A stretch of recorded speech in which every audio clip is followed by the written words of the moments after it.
I give 2 points to this person because sa pagstay ko dito, na-feel ko na kahit ilang beses siyang sabihin, pakiayos ng mga gamit mo, hindi siya nakikinig sa mga ibang housemates.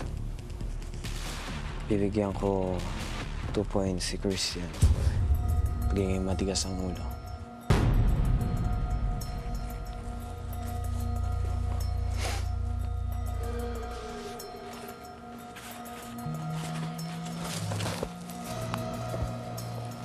We can work on this, okay? Ikaw na ang susunod, Kisses.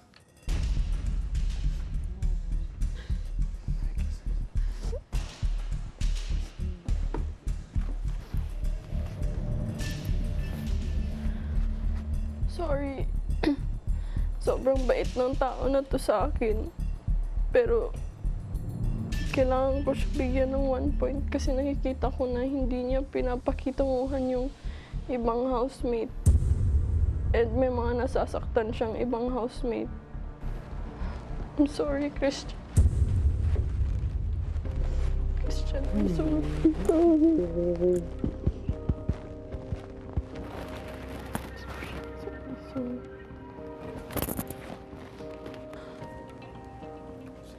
Binibigyan ko po ng 2 puntos yung taong ito. Kasi hindi na siya masyado nakikihalubilo. And hindi niya tinatry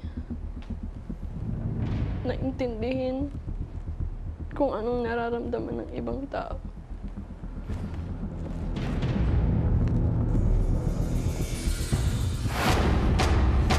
It's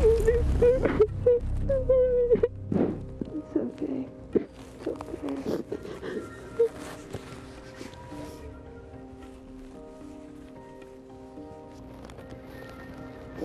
Sa puntong ito, housemates, ang top 3 pointers ay sina Christian na may 10 points, Vivory na may 4 points, at Kisses na may 3 points.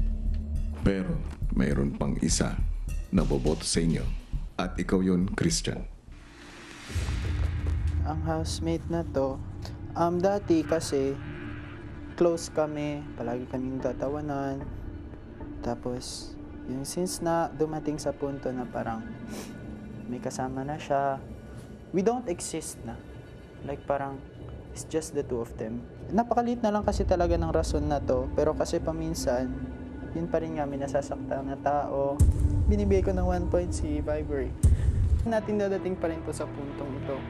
Kaya, binibigyan ko ng 2 points si Marco.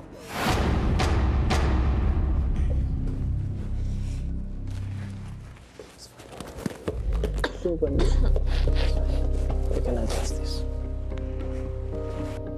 Housemates, Yes, kuya. base sa inyong mga boto, ang mga bumubuo sa listahan ng mga nominado sa linggong ito ay ikaw, Christian, Vivory, Kisses, at Marco.